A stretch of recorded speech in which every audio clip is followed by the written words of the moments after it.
Ada beberapa PO-bus tertua yang masih beroperasi sampai sekarang di Indonesia.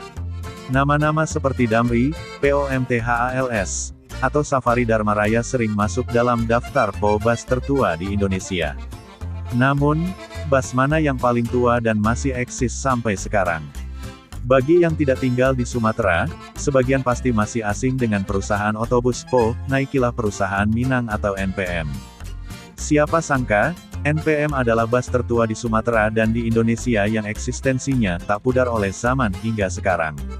NPM diketahui telah berdiri sejak masa penjajahan tepatnya pada tahun 1937.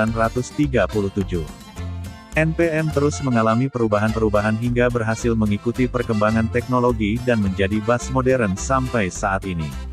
Naikilah perusahaan Minang NPM, merupakan PO-bus tertua di Sumatera Barat dan tertua di Indonesia. Bagaimana tidak perusahaan ini telah beroperasi sebelum kemerdekaan Republik Indonesia, yakni sekitar tahun 1937. NPM atau Naikilah perusahaan Minang didirikan di Padang Panjang, Minangkabau, Sumatera Barat, pada tanggal 1 November tahun 1937.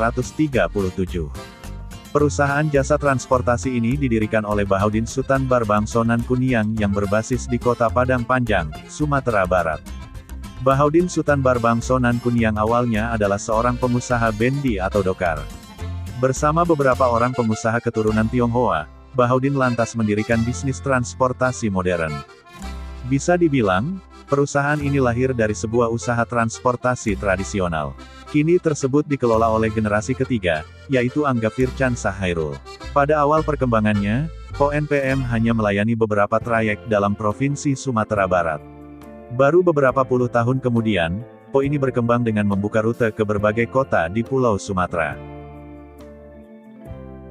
Pada generasi kedua yang melanjutkan adalah ayah saya Hairul Bahaudin. Dari 9 bersaudara, ayah saya anak bungsu. Saat SMA mau kuliah, beliau disuruh tangani perusahaan oleh kakek saya, kata Angga Fircansyah Hairul. Mulai membuka trayek ke Pulau Jawa. Memasuki dekade 1980-an, PO NPM mulai menjalani trayek ke Pulau Jawa. Saat itu, nama-nama besar seperti PO ALS dan PO PMTOH sudah lahir dan menjadi pesaing. Dari Sumatera Barat, PO NPM akhirnya memperluas trayeknya dan memulai pemberangkatan ke berbagai jurusan di Pulau Jawa dari beberapa kota, seperti Padang, Bukit Tinggi, Pariaman, Payakumbuh, dan lainnya. Era 1900-an hingga awal 2000 adalah puncak kejayaan PO NPM ditandai dengan dibukanya jaringan trayek yang membentang mulai dari Medan, Pekanbaru, Dumai, Jambi, Bengkulu, Palembang, dan Bandar Lampung di Pulau Sumatera, hingga Jakarta, Bogor, Depok, Bekasi, dan Bandung di Pulau Jawa.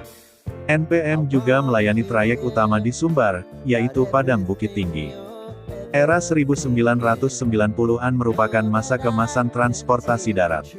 Untuk Padang menuju Medan bisa 40 bus per hari. Coba hitung dalam satu hari ada 7 rit dari jam 5 pagi.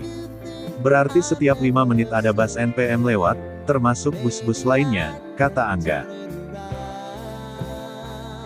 Masuk pada tahun 2000-an semua PO-bus mengalami tantangan besar karena perkembangan moda transportasi yang lain seperti pesawat, kereta api, hingga maraknya kendaraan pribadi. Hal itu membuat menurunnya angkutan penumpang bus jarak jauh. Kondisi itu menyebabkan banyak perusahaan bus termasuk PO NPM mengalami krisis dan kemerosotan. Situasi ini menjadi tantangan. Saya sendiri awalnya tidak berkecimpung di dunia bus. Saya lulus kuliah S2 dari Australia. Namun, ayah meninggal pada 2006. Saya terpanggil untuk melanjutkan usaha walaupun sudah bekerja sekitar 2,5 tahun di salah satu bank swasta di Jakarta, ujar Angga. Untuk keluar dari krisis tersebut, Angga selaku generasi ketiga tergerak melakukan pengembangan usaha dengan membuka angkutan pariwisata bernama Fircansyah Tour Bus yang beroperasi di Sumatera Barat dan sekitarnya. PO NPM terus melakukan pembenahan dan tak mau tergerus zaman.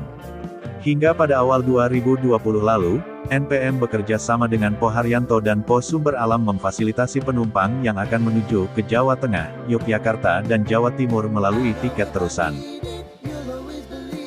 Penumpang Po NPM dari Pulau Sumatera yang bertujuan ke Jawa Tengah bagian utara dan Jawa Timur nantinya akan dioper ke Bus Po Haryanto, sedangkan penumpang yang bertujuan ke Yogyakarta dan Jawa Tengah bagian selatan akan dioper ke Po Sumber Alam, begitu pula sebaliknya.